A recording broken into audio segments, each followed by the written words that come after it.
हमने देखा विघ्न एक लिफ्ट है, उसके आगे की पॉइंट्स है। बात सन 1972 की है, जबकि मेरा पूरा ध्यान केवल योगाभ्यास पर था। सूरज भाई जी कह रहे हैं 1972 की बात। मुझे अव्यक्त बाबा ने कहा ज्ञान मनन किया करो। मैंने बाबा से पूछा इसकी आवश्यकता क्या है, जबकि संपूर्णता अर्थात संपूर्ण योग, तो क्यों न योग को ही निरंतर किया जाए। बाबा ने समझाया कि आगे चलकर जब योग में विघ्न आएंगे तो ज्ञान मनन का बल ही विघ्नों को शीघ्र काट देगा। तो बाबा ने समझाया,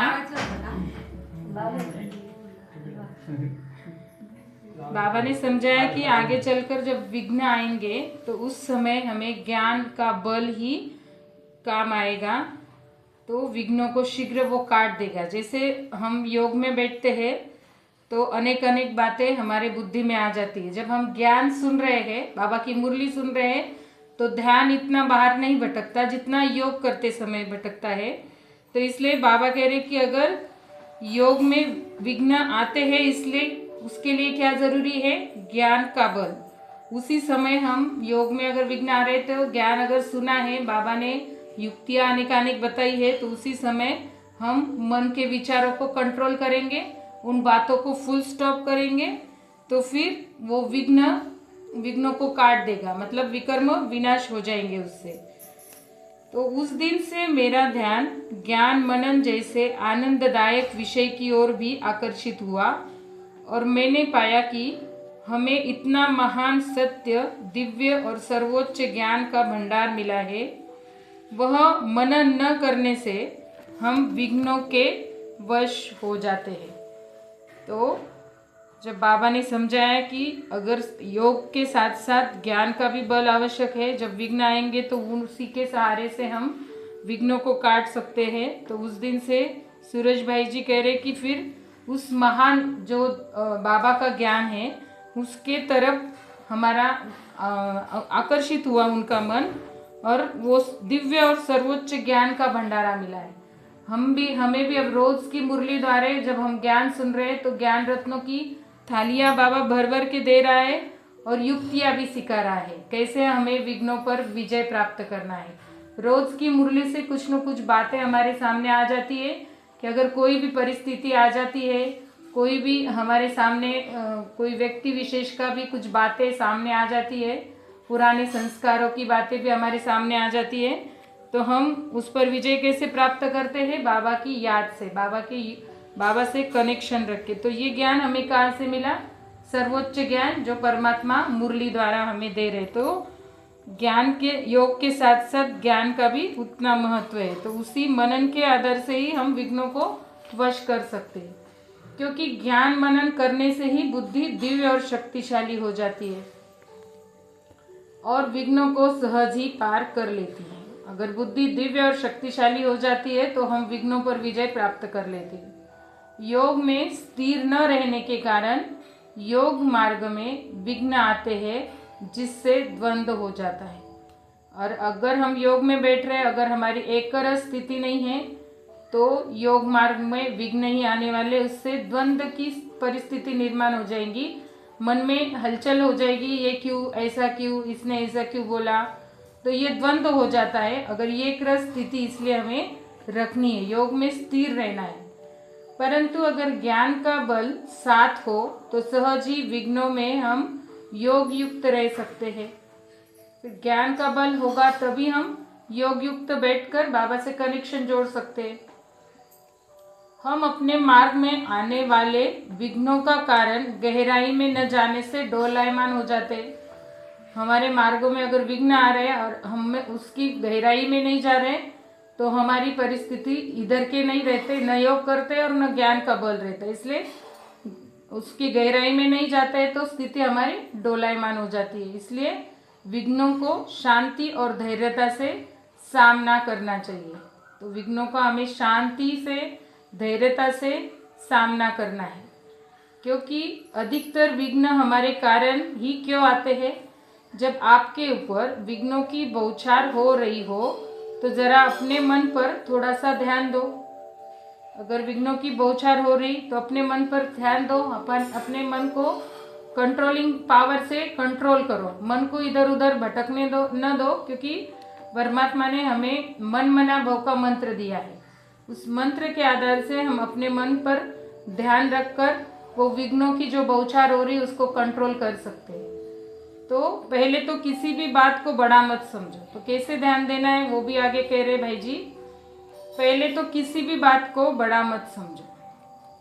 कोई भी बात आती है तो उसको हम बड़ा समझ लेते हैं, इसलिए हम उसको कठिन समझ लेते उस बात को।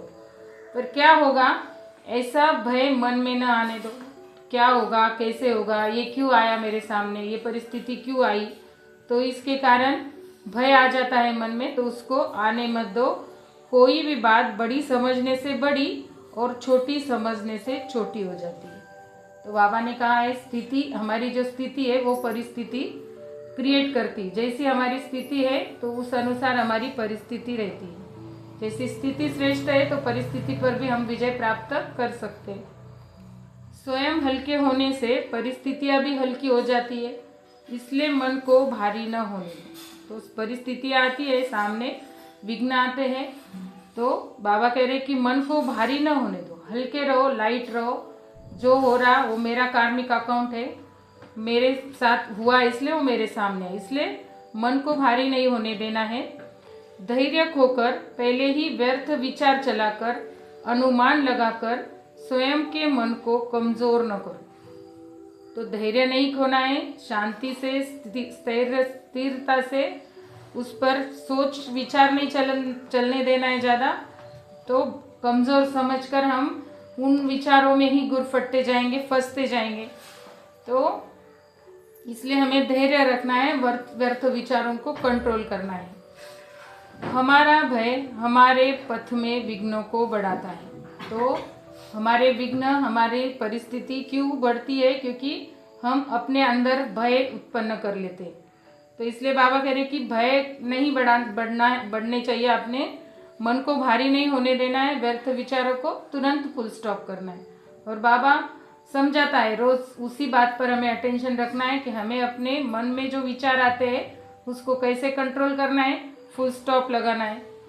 तो फिर उससे हमारे विघ्न नहीं बढ़ेंगे, मन कंट्रोल कर सकता है उस बातों को। इसलिए कल्याणकारी और सर्वशक्तिवान परमपिता हमारा साथी है।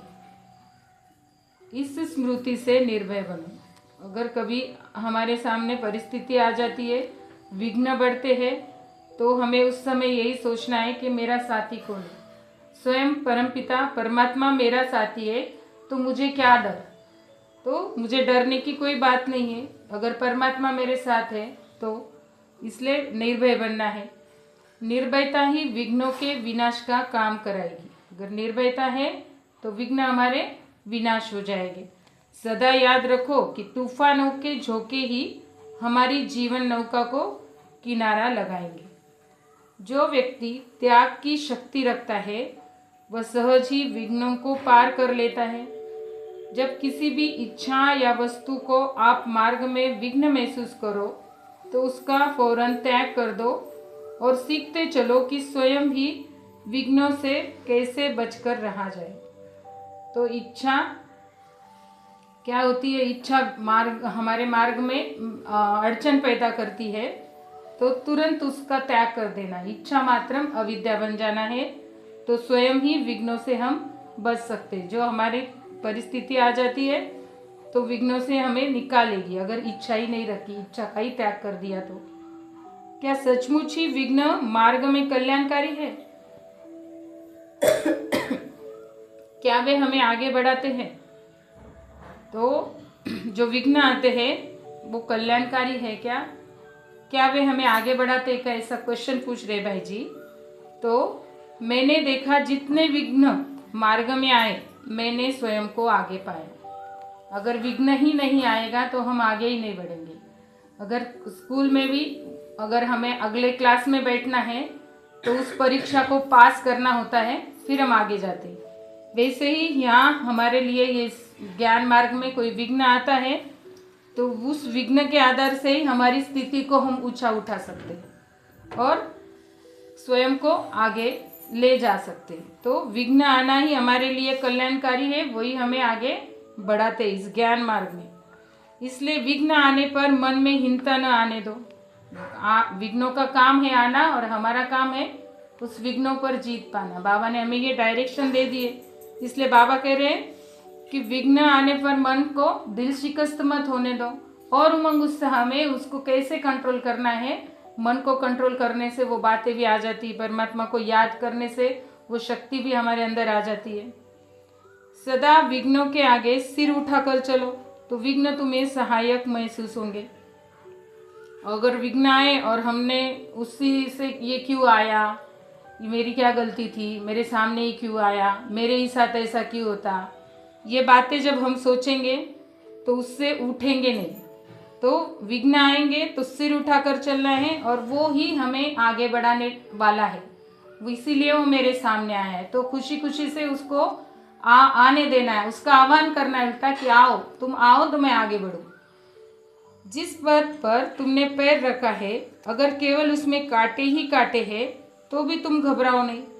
अगर बाबा कह रहे कि जिस पथ पर तुम्हें चल रहे हैं और उस पथ पर अगर कांटे हैं तो तुम पहले ही घबराओ नहीं, तो उस पर चलकर ही उन कांटों को कुचल देना है हमें। और बाबा कह रहे कि तुम्हारे पैरों से वे तो तुम्हारे पैरों तले कुचल कर धूल बन जाएंगे जो कांटे हैं। इसलिए विघ्नों का स्वागत करो, आओ और प्रेम से उन्हें सदा के लिए विदाई देते चलो। बाबा ने हमें अनेक बार कहा है कि स्वस्थिति से पहाड़ भी राई बनाया जा सकता है। अगर स्वस्थिति है हमारी तो हम बड़ी बात को भी छोटा बना सकते हैं। इसलिए पहाड़ जैसी भी अगर हमारी परिस्थिति आई तो उसको हम राई जैसा बना सकते हैं। तो कैसे बनाएंगे? परमात्मा की मदद से। उसी समय हम बाबा को कहेंगे कि आ जाओ मेरे सर्वोच्च साथी, जो साथी है मेरा सर्वशक्तिमान पिता मेरा साथी है, उसको बुलाएंगे तो वो पहाड़ जैसी परिस्थिति भी हमारे लिए राई बन जाएंगी और उसकी ताकत, उसकी शक्ति हमें काम में आएगी। तो विघ्न रूपी पत्थर आने पर उसे हटाने में अपनी शक्तियों का ह्रास न करो। अगर विघ्न आ रहे, पत्थर रूपी विघ्न, मतलब उसको हम बाबा कह रहे हैं कि उसको हटाने में अपनी शक्तियों का ह्रास नहीं करो। अगर सामने पत्थर है और उसको हम वहीं पे कट करते बैठेंगे, तोड़ने की कोशिश करेंगे तो हमारी शक्तियों का ह्रास हो जाएगा। तो हमें उसको पत्थर को मारना, कूटना नहीं है। मतलब अगर उसको छोटा करना है तो ऐसा करेंगे हम, तो उसको ऐसा नहीं करना है, तो साइड से निकल जाना है। क्योंकि बाबा ने हमें युक्तियाँ दी है। इस मार्ग में अगर काटे हैं तो हमें दूसरा रास्ता भी बाबा ने दिखा दिया है, तो फिर हमें साइड से निकल जाना है। शक्तियों को, उसको तोड़ने में हमारी शक्तियों का हमें वहाँ खर्च नहीं करना है, वहाँ हमारी ऊर्जा हमें वेस्ट नहीं करनी है। तो बाबा ने अनेक अनेक युक्तियाँ दी रहती है, तो उसी युक्ति के आधार से हमने दूसरी साइड पकड़ लेना है। तो इस विश्व में विघ्न तो सभी के पास आते हैं, परंतु कोई विघ्नों का स्वरूप बन जाते हैं और कोई विघ्नों को कम महसूस करते हैं। इसका कारण जो पुरुषार्थी इस पतित दुनिया में रहते भी इससे परे रहते हैं, अर्थात जो यहाँ रहते ही नहीं, उन्हें तूफान लगेंगे भी क्यों। तो बाबा कह रहे कि कोई विघ्न स्वरूप बन जाते, मतलब विघ्न विनाशक बन जाते। इस पतित दुनिया में रहते भी परे की स्थिति, मतलब यहाँ रहते ही नहीं, शरीर भान में नहीं आते हैं, आत्मिक स्थिति रहती है, तो उनको तूफान ही नहीं लगेंगे। परंतु जो आत्माएं देह भान में अधिक समय रहती है, अर्थात इसी दैहिक विश्व में रहती है, तो उन्हें शीतल हवाएं भी तूफान सी प्रतीत होती है। तो जो आत्माएं देह भान में रहती है तो उन्हें जो शीतल हवाएं, मतलब साधारण परिस्थिति भी आ जाती है तो उसमें भी उनको कठिनाई महसूस होती है, उनको लगता है तूफान आ गया मेरे सामने। तो क्यों होता है? क्योंकि देह भान के कारण। इसलिए साधारण सी भी परिस्थिति है तूफान सी प्रतीत होती है। इसलिए स्वयं को इस तूफानों की दुनिया से दूर लेकर चलो शिव बाबा की शीतल छाया में। तो तूफानों से दूर शिव बाबा की शीतल छाया में हमें परमात्मा से कनेक्शन जोड़कर उसकी किरणों के नीचे बैठ जाना है, जहाँ कोई भी तूफान नहीं लगता। तो उस समय हम जब परमात्मा की याद में बैठेंगे, योग में रहेंगे, कनेक्शन जोड़ेंगे, तो जो तूफान आया है वो भी हमें तोहफा बन जाएगा, हमारे लिए वो तोहफा बन जाएगा, तूफान नहीं लगेगा। विघ्नों से परेशान होने का कारण है उन्हें जीने की कला नहीं मालूम। तो इस दुनिया में लोग परेशान हो रहे हैं क्योंकि उन्हें जीने की कला नहीं मालूम है, और हमें स्वयं परमात्मा मिल गया है और उसने हमें जीने की कला सिखा दी है। और परमात्मा का बनने के बाद भी अगर हम उसका यूज़ नहीं कर रहे तो हमें भी जीने की कला नहीं। अगर परमात्मा रोज़ ज्ञान मुरली सुनाता है और उसी के आधार से हमें जीने की कला भी सिखा रहा है, उस जीने की कला को हमें अपने अंदर धारण कर लेना है, तो इस जीवन में भी हम सुख से रह सकते हैं। तो दुनिया को तो नहीं पता है जीने की कला, पर हमें बाबा ने जीने की कला सिखा दी है। ये ज्ञान जीवन कैसे अच्छे से जिए इसी के लिए है। तो ये जीने की कला दुनिया वालों को नहीं मालूम है, इसलिए स्वयं के अहंकार को छोड़कर नम्रता से जीना सीखो, तो कोई भी कांटा आपको नहीं चुभेगा। तो अहंकार हम छोड़ देंगे, नम्रता से रहेंगे, तो कोई भी स्थिति, कोई भी ऐसी कांटा लगाने वाली जो बातें हैं वो हमको चुभेगी भी नहीं। और सभी समस्याओं का अंत न हो तो सब कुछ समर्पित कर दो उस परम पिता पर। तो अगर ऐसा बाबा कह रहे कि समस्याओं का अंत नहीं है तो सब कुछ उस परम पिता पर समर्पित कर दो, वो सारे विश्व को विघ्न मुक्त बनाता है। परमात्मा को कहना है ये बाबा ये बोझ तेरा है, और उसको समर्पित कर देना है बस, और उससे मुक्ति का अनुभव होगा। मैं परमात्मा को मेरा बोझ दे दिया तो मुक्ति का अनुभव होगा। विश्व का बोझ उठाने वाला क्या आपका छोटा सा बोझ नहीं उठाएगा? तो जो पूरे विश्व का बोझ उठाने वाला है, हमारा बोझा हमने उसको दे दिया, उस पर समर्पित कर दिया, तो भाई जी कह रहे कि वो आपका जो छोटा सा बोझ है वो नहीं उठाएगा, तो पूरे विश्व का बोझा उठाने वाला है तो आपका बोझा उठाएगा। इसलिए हमें उसको उस परमपिता परमात्मा पर समर्पित कर देना है। इस निश्चय से स्वयं को निश्चिंत और हल्का कर दो।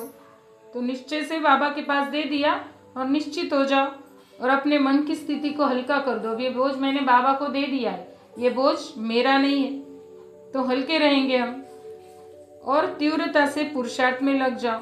पुरुषार्थ भी करना है, अगर बोझा दे दिया और चुप बैठे ऐसे नहीं, तो हमें पुरुषार्थ भी करना है। बाबा ने क्या पुरुषार्थ कहा है कि मन मेरे में लगाओ, परमात्मा पर हमारा ध्यान केंद्रित करना है। और कैसे? आत्मिक स्थिति में, शरीर भान छोड़कर आत्मिक स्थिति में हम परमात्मा से योग लगाएंगे, कनेक्शन जोड़े रखेंगे तो हल्के होते रहेंगे, तो तुम सहज ही उड़ने वाले फरिश्ते बन जाओगे। अगर ऐसा हम करेंगे तो हम उस स्थिति से, परिस्थिति पे से, और कोई भी विघ्न आता है उससे ऊपर रहेंगे, हल्के रहेंगे, फरिश्ता बन जाएंगे। मायूस न हो जाओ, कभी भी कोई भी बात आए मायूस न ही होना है। हंस हंस के खेलना सीखो इन विघ्नों से। इन विघ्नों का रूप परिवर्तन कर दो।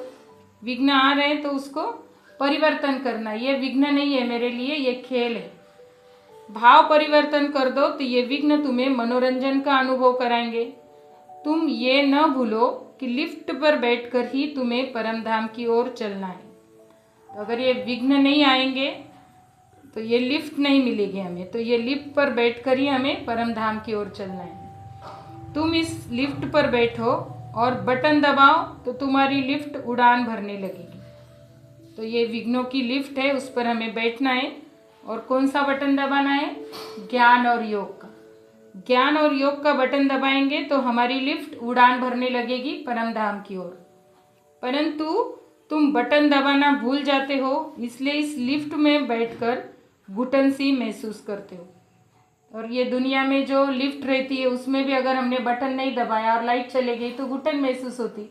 उसी तरह बाबा कह रहे ये विघ्नों की लिफ्ट है, इस पर तुम्हें बैठना है। ऐसा नहीं कि विघ्न आए ही नहीं मेरे सामने, तो विघ्नों को आने दो, पर हमें ज्ञान और योग का बटन दबाना है तो हमारी लिफ्ट ऊपर की तरफ, परम धाम बाबा की तरफ उड़ने लगेंगी। अगर हमने वो बटन ही नहीं दबाया तो अंदर ही अंदर हम घुटन महसूस करेंगे। अच्छा, ओम शांति।